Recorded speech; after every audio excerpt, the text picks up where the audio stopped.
Mereka akan selalu menjaga dan menyayangi anak-anak saya. Sering juga dia ngatain gue gitu, sering. Bahkan di depan anak gue juga pernah. Jadi Nyuruh anak las balet mulu, las balet terus ketemu bapak nomor 2. Dari semua masyarakat bahwa bisa ada perdamaian.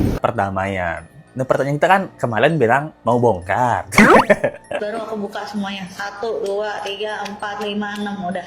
Gue takut kalau gue klarifikasi dunia geger. Hanya mamer rumah orang, tapi kita mamer juga bahasa kita yang pas-pasan ya. Tapi nadanya mangga dua banget gitu loh. Pak mungkin CEO WC. Gak sosok ya. Heran kena hukum gara-gara lo juga. Harusnya kan bersalah dong, bukan merasa janganlah kita ini negatif. Kita Tidak langsung. Akar masalahnya gara-gara apa? Gara-gara inti. Adalah sebuah, dia tahu bahwa media shoot dia ceritanya acting bahwa dia Sedih gitu, acting biar mendapatkan empati sama simpati. Itu menurut pakar ekspresi. Saya ingin berdamai, saya ingin co-parenting. Ini nggak dibutuhkan lagi. Munaroh, Wendah pengen damai tapi Ruben menolak. Telat. Lu. Hai, apa kabar? Kembali lagi di Let's Go. Apa kabar kalian semua? Semoga kalian baik-baik aja. Gimana kabarnya guys? Nah, jadi kita masih update kasus Wendah dan juga CEO ya. Kemarin guys, CEO itu kan kalian tahu ya, udah minta maaf ya, pakai bahasa Inggris. Ini dikomentarin bule langsung guys. Dibilang, nih bahasa Inggrisnya udah bahasa Inggris mangga 2. Loh. Sombong juga, nggak ada yang minta maaf sama Ruben. Kulkasnya dipakai minum kopi. Dan juga Wendah bilang sekarang pengen damai. Untuk kita mengasuh anak berdua lah. Loh, telat coy. Kemarin sombongnya bilang ngata incong, bilang 200 juta nggak berarti. Nah, sekarang baru damai. Damai artinya apa? Loh. Mengakui kesalahan kah? Nah. Dan juga kabarnya ada foto Ruben yang ditemukan Hard Gumai di Gunung Kawi. Nanti kita bahas di belakangnya. Dan kita akan bahas dulu bagaimana tanggapan Wendah usai sidang. Gitu. Katanya sih netizen mengira dia tuh lagi acting banget guys. Pencitraan banget gitu. Menurut penilaian netizen ya. Kita lihat baik-baik sekarang guys. Jadi saya akan berjuang selalu buat anak-anak saya karena dari awal saya punya anak, saya sudah bertekad akan selalu menjaga dan menyayangi anak-anak saya dan berikan kebahagiaan ke anak-anak saya. Saya juga selaku warga Indonesia, warga negara Indonesia yang baik, saya datang untuk memenuhi panggilan pertama dan semoga segala sesuatunya berjalan dengan lancar demi kebahagiaan anak-anak. karena di belakang itu ya sering juga dia ngatain gue gitu, sering. Bahkan di depan anak gue juga pernah. Jadi depan anak gue pernah kok, depan Thalia pernah gitu dia juga. Tapi gue udah nggak bisa berbuat apa-apa gitu. Gue hanya bisa bilang, oh ya udah. Jadi gue harga diri gue di depan anak gue juga udah nggak ngerti lagi deh. Nah, itu deh guys. Apa kamu lupa omongan statement Ruben yang ini? Nah, di mana Wendah bilang, yang saya utamakan, saya sudah berjanji dan bertekad, kalau saya punya anak, saya akan bahagiakan anak saya. Memberikan kebahagiaan itu dengan cara apa? Dengan cara ngatain bapaknya gitu. Bapak lucong noh. Nah, di sini bahkan kalau Wendah lupa mungkin diingetin lagi ya sama Ruben ya. Dia bilang, nggak cuman sekali 2 kali, sering kok di depan anaknya pun, Ruben ini disebut, tanda kutip ya, cangcong gitu loh guys. Dan bahkan di depan Thalia, dia cerita depan anak, depan Thalia. Jadinya Ruben tuh bingung. Sekarang nggak tahu deh harga diri gua sebagai ayah itu di depan anak kayak apa. Nah, kebahagiaan apa yang dimaksud oleh Wendah ini gitu? Apakah nyuruh anak las balet mulu, las balet terus ketemu bapak nomor 2? Apakah itu kebahagiaan untuk anaknya? Apakah untuk kebahagiaan dari Wendah dan CEO? Nah, ini pertanyaan kita semua ya. Oke, Assalamualaikum warahmatullahi wabarakatuh. Terima kasih rekan-rekan media. Hari ini adalah sidang pertama, ya. Hakim juga tadi memuji juga kehadiran klien kami, Bu Sarwendah, sebagai etikat baik, ya. Menyampaikan semua identitas penggugat dan tergugat, lalu menetapkan hakim mediatornya, ya. Jadi nanti persidangan selanjutnya adalah mediasi oleh hakim mediator yang sudah ditunjuk oleh pengadilan, ya. Di situ nanti mohon doanya dari rekan-rekan semua, dari semua masyarakat bahwa bisa ada perdamaian. Nah, jadi dia minta mohon doa-doanya akan ada perdamaian. Nah, pertanyaan kita kan kemarin bilang mau bongkar. Baru aku buka semuanya 1, 2, 3, 4, 5, 6 udah. Gue takut kalau gue klarifikasi dunia geger. At least gue gak bisa klarifikasi tapi gue punya banyak bukti. Ya kan gitu. Kalau gua bongkar, netizen semua kaget nih. Nah, sekarang minta damai. Mana kata-kata kamu dibongkar kemarin? Lu. Ini kalau dari komennya ada yang bilang kalau dia ngajak damai artinya apakah dia merasa bersalah? Pertanyaan ya. Ada yang bilang juga kalau Ruben nggak datang berarti Ruben melanjutkan perkara hak asuh anak. Soalnya kalau ini materi mediasi, kalau salah satu pihak nggak datang berarti mediasinya gagal. Oh, mediasinya belum guys. Ini kan cuma pelaporan yang mana dilapor, yang mana enggak. Gitu. Jadi abis ini katanya akan ada mediasi. Ada yang bilang pengen damai kalau hak asuh anak jatuh ke Ruben dia nggak dapat duit lagi. Ya bisa jadi ya gitu. 200 sampai 250 juta per bulan pun hilang, kerjaan sepi, kontrak dengan brand banyak yang di-cancel. Gimana nggak sedih? Nah, pertanyaannya ya, ketika Ruben itu mendapatkan hak asuh anaknya, misalnya nih, kan sekarang hak asuh anak ada di Wendah. Berarti Ruben dapat harusnya 2 hari kan, 2 sampai 3 hari. Dan Ruben itu kasih Wendah itu duit 200 juta. Nah, misalnya, kalau Ruben yang dapat hak asuh anak, Wendah mau nggak kasih 200 juta ke Ruben? Kayaknya kagak ya, kayaknya nih gitu. Kalau dibalik posisinya, Wendah ngasih 200 juta ke Ruben, harus 2 hari seminggu. Tapi setelah kasih 200 juta selama bertahun-tahun, anak-anak sibuk mulu, nggak bisa datang ke tempatnya Wendah. Nah, Wendah kesel nggak? Atau ikhlas? Nah, atau dibalik aja sekarang. Nah, coba dulu dibalik. Kalau Wendah sanggup dan nggak kesel, Ruben salah. Kalau udah kesel dan nggak sanggup, berarti memang diri Anda ada masalah. Gitu. Nah, sekarang baru minta damai. Nggak cuma itu guys, kemarin itu CEO itu udah minta maaf. Tapi pakai bahasa Inggris. Dan ini dikomentarin sama bule guys. Ini video CEO keanehan dari permintaan maafnya. Kita singkat aja dari CEO-nya ya. Semoga semuanya sehat selalu ya. It's been a while since my last post, so I want to take this opportunity to speak to you directly. First of all, I want everyone to know that Sarenda and I are healthy, and we're taking some time off from social media so we can spend more quality time together. From the bottom of my heart, I would like to say thank you to all Sargios. Thank you for standing by us over the past year, for your prayers, your support, and your unwavering belief in us. Terima kasih semuanya sudah mengikuti kita semua sampai hari ini. Dan God bless you all. We'll see you again very soon. Bye-bye. Nah, itu deh guys. Jadi kita singkat aja ya, karena banyak nyeping guys. Anehnya di sini ya, dia pakai bahasa Inggris. Oke, kita bisa memaklumi pakai bahasa Inggris. Tapi di depan dia pakai bahasa Indonesia. Apa kabar? Ya, sehat selalu ya, gitu. Langsung pakai bahasa Inggris. It's been a long time. I want to take the opportunity. Thank you for the Sergio to speak your directly. Bla bla bla bla bla. Langsung endingnya dia juga bilang, terima kasih semuanya udah mengikuti kita sampai hari ini, gitu. Sampai jumpa lagi. Jadi pertama dia pakai baju batik dari Indonesia. Kedua dia namanya siapa nih? Namanya Sergio apa Kuku Tajir? Dia sebagai Kuku Tajir atau sebagai Sergio nih pertanyaan kita ya. Tapi di sini kita melihat Wendah dan juga Gio ini menurut Let's Go ya pandangan ya. Mereka berdua dikaruniai wajah yang ganteng dan juga cantik. Kita nggak bisa pungkiri itu guys gitu. Wajah-wajah orang baik ya, wajah-wajahnya doang nih orang baik. Tapi kelakuan mereka sama-sama munaroh menurut Let's Go. Karena di sini selalu menggunakan tameng anak-anak gitu. Tapi bapak dari anak-anak sendiri itu nggak ada minta maafnya dia sama Ruben. Ya kan aneh juga nih. Padahal Ruben udah sering nyentil dia tuh. Kalau dia gentle, beneran laki bukan lekong, dia minta maaf juga buat Ruben ya gitu. Gara-gara tidak tahu dirian saya itu, saya ngambil kulkas di rumah Anda buat konten di rumah Anda gitu. Saya dari lubuk hati terdalam mohon maaf nih pada Ruben. Nah, kan jadi kan seperti ada tersilat dia menggunakan bahasa Inggris. Apakah ini seperti menyindir Ruben? Intinya kata CEO itu stop gigi loh. Dia menghina RO kemungkinan dia nggak tahu Inggris. Waduh, tapi tahu cara ngasih 200 juta ke mantan istri. Wah, ke pacarnya dia. Malu nggak pacarnya dia dikasih duit sama mantan suami? Ini pertanyaan kita ya gitu. Dan karena dia pakai bahasa Inggris, dikomentarin lah sama TikToker. Nah, bule gitu. Mengenai tentang bahasa Inggrisnya dia. Ini bule langsung ya. Nih orang yang bahasa ibunya bahasa Inggris langsung gitu. Dibilang bahasa Inggrisnya Gio nih udah cerpekan, aksennya Mangga 2. Coba kita lihat bareng-bareng guys. That's not gentleman, you're talking in English. That's not appropriate because we are in Indonesia and most of your followers, those bad people, are locals in Indonesia and cannot understand you. I do understand you, but your accent is still very bad. It's very Mangadish. It's not American, not even British English, not even Singlish. So you have to go back and learn from zero your English. Okay, dear? Serem banget ya, sok banget sekarang kita mamer, bukan hanya mamer rumah orang, tapi kita mamer juga bahasa kita yang pas-pasan ya. Tapi nadanya mangga dua banget gitu loh, apalagi pakai teks. Ya, dia pengen nunjukin ke kita bahwa dia tuh CEO pakai bahasa Inggris, padahal VCIO ya, mungkin CEO WC.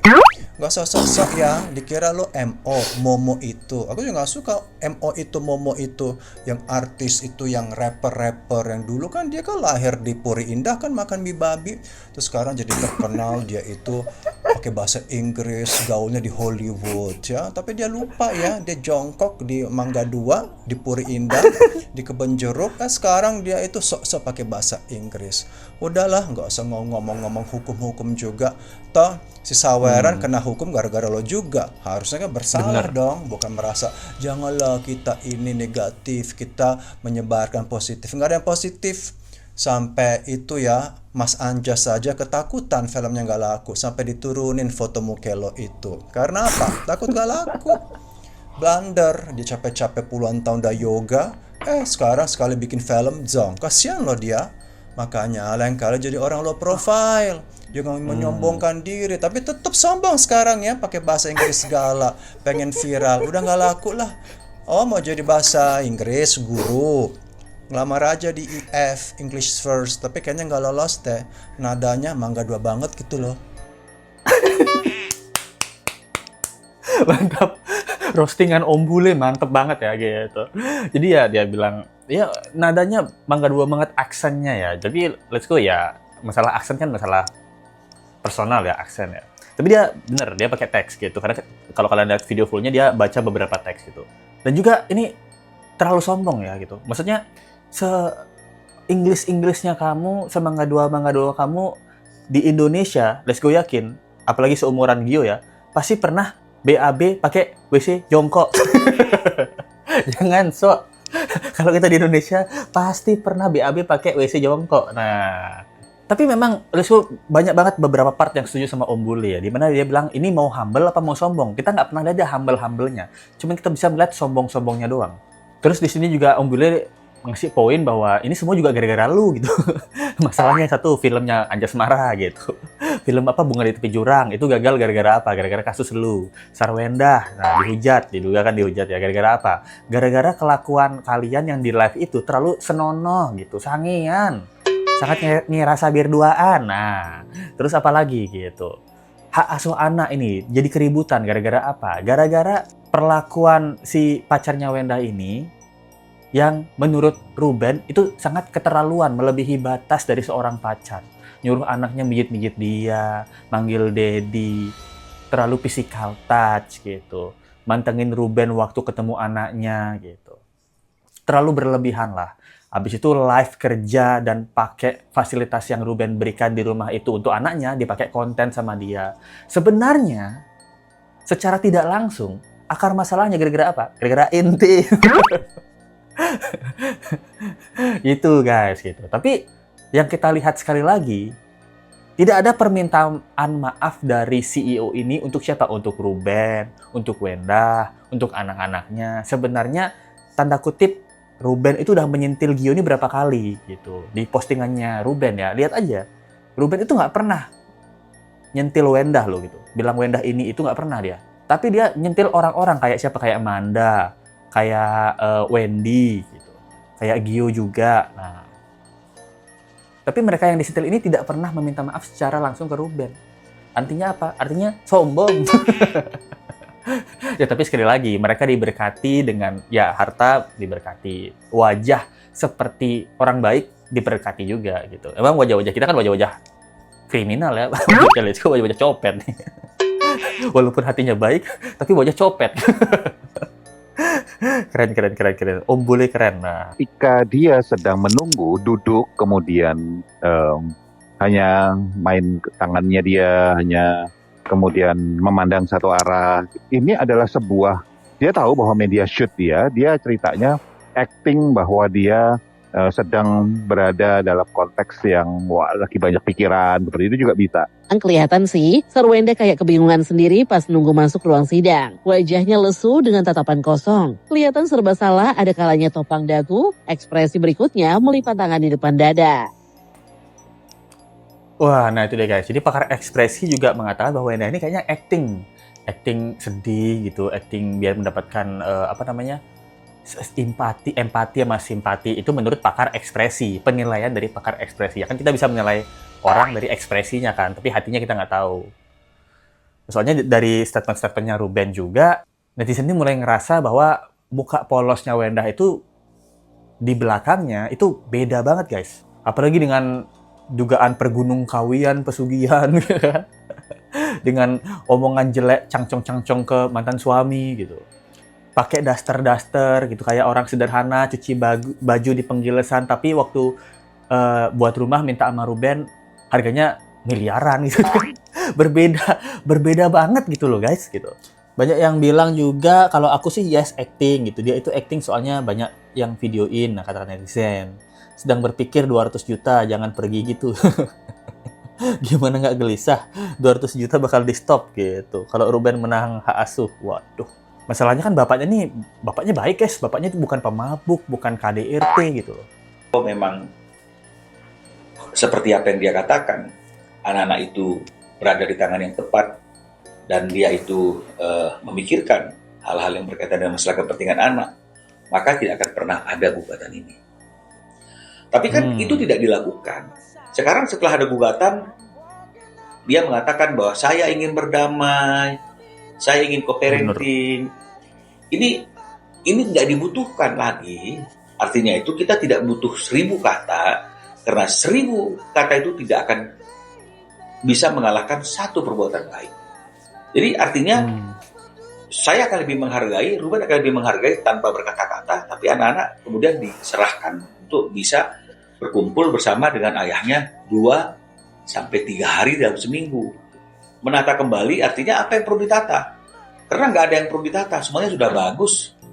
Hal-hal yang berkaitan dengan masalah pembagian waktu sudah diatur dalam Akta 39. Yang bertanggung jawab untuk membiayai nafkah dan pemeliharaan anak-anak juga sudah diatur dalam Akta 39. Setuju. Berarti menurut Let's Go dari co-parenting ini ya, sekarang Wenda tuh katanya minta damai dan ingin menata ulang kembali. Sebenarnya penataannya udah bagus guys.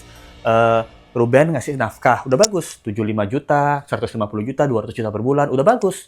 Wenda sama anak-anak, rumah udah dikasih, udah bagus. Nah, Ruben itu dapetin 2-3 hari dalam seminggu, udah bagus, penataannya udah bagus gitu. Ruben udah nggak komplain, harta udah dikasih, warisan udah dikasih, gono gini udah dikasih, udah bagus. Nah, tapi sekarang yang lalai dan gagal untuk melanjutkan penataan ini siapa? Nah, menurut kita netizen itu adalah, dan menurut dari Ruben itu adalah Wenda gitu. Karena tidak bisa memberikan 2-3 hari maksa anaknya ke tempat bapaknya. Nah, kalau si Wenda bisa maksa anaknya untuk les balet mulu, kenapa nggak bisa nyuruh anaknya ke tempat bapaknya? Nah, ini pertanyaan kita semua. Berarti kan di sini Wenda gagal. Berarti kita harus dibalik lagi, Deng. Karena gagalnya Wenda dalam mengatur urusan hak asuh anak dan juga kewajibannya sebagai mantan istri, ini harusnya dibalik. Sekarang Ruben lah yang dicoba untuk mengasuh Thalia dan Tania. Kita lihat dulu gitu. Setelah diasuh Ruben ternyata semuanya penataan bagus. Dia bisa ketemu ibunya seminggu 2-3 kali. Nah, biaya anak-anaknya dibayarin Ruben langsung ke sekolah tanpa tanda kutip dugaan dikorupsi. Ya kan gitu. Kalau semuanya sesuai dengan keputusan pengadilan dan Ruben bisa melakukan semua kewajiban dan juga hak-haknya, itu kan malah bagus. Masalahnya Wenda udah dapat kesempatan nih, berapa? Setahun, 2 tahun, lebih lah. Dan dia gagal dalam melaksanakan hal itu. Menurut Let's Go ya wajar, Ruben kemungkinan besar memenangkan hak asuh anak. Nah, menurut kalian gimana guys? Dan terakhir, Let's Go lihat nih dari TikTok nih, dan dari YouTube ada namanya Ubur-Ubur ID. Itu katanya Hart Gumai ke Gunung Kawi menemukan foto Ruben. Apakah benar dia termasuk pesugihan guys? Nah, kita lihat bareng-bareng guys. Isu dan desas-desus yang beredar liar mengenai dugaan serangan gaib di Gunung Kawi rupanya memicu rasa penasaran dari anak indigo sekaligus peramal kondang tanah air, Hart Gumai. Tak sekedar menerawang dari jauh, Hart Gumai dikabarkan langsung turun tangan melakukan penelusuran batiniah karena rasa penasarannya yang sudah memuncak. Dan hasilnya, Benar-benar bikin bulu kuduk merinding. Hartgemey secara mengejutkan menemukan manifestasi gaib berupa foto Ruben Onsu yang berseliweran dan Foto tertanam Ruben. di area sakral tempat ritual Gunung Kawi. Wow, ini bukan lagi sekedar bualan atau asumsi liar netizen. Ini adalah kesaksian spiritual ini dari fotonya, guys. seorang profesional. Nah, itu dia. Jadi dari video ini, cuplikan video ini katanya Ruben itu ada fotonya di Gunung Kawi ya. Tapi foto ini foto baru kayaknya, guys. Dan video Hartgemey ini sambil memegang foto Ruben. Nah, apakah benar ini yang terjadi ataukah ini semuanya hasil AI? Ini pertanyaan kita semua ya. Thank you banget buat teman-teman yang udah support video ini. Kalau kalian suka dengan video ini, ada link saweria di bawah atau dari Super Thanks aja ya. Terima kasih banyak untuk seri Widiasih nih 5980. Thanks, puji Tuhan, alhamdulillah, bersyukur selalu dan afirmasi positif selalu, let's go. Not pesugihan. Tuhan membebaskan kita memilih jalannya mau instan atau bypass lewat jalur langit. Lagi ada rezeki, lebih swaha, makanya aku berbagi. Karena rezeki itu hanyalah titipan sementara. Dan kalau sudah ada rezeki, jangan sombong. Nah, kalau saya berbagi juga kepada kawan-kawan sebagai ciptaannya yang ada terlantar di jalan, aku beri makan minum. Nah, kalau yang percaya akan ada jalur instan atau jalur pesugihan seperti itu, ya tidak akan damai hidupnya. Karena biasanya dirinya akan sombong. Mereka biasa tanpa kuasa Tuhan gitu. Sudah banyak terjadi gitu, kata Sari Widiasih. Thank you banget, hebat nih Sari Widiasih. Hidupnya damai, rezekinya banyak. Mantap Sari Widiasih gitu. Thank you banget ya. Gimana menurut kalian tentang kasus kali ini, guys? Tulis di kolom komen pendapat kalian ya. Dan kita ketemu lagi di video berikutnya. Sampai jumpa lagi, guys. Bye.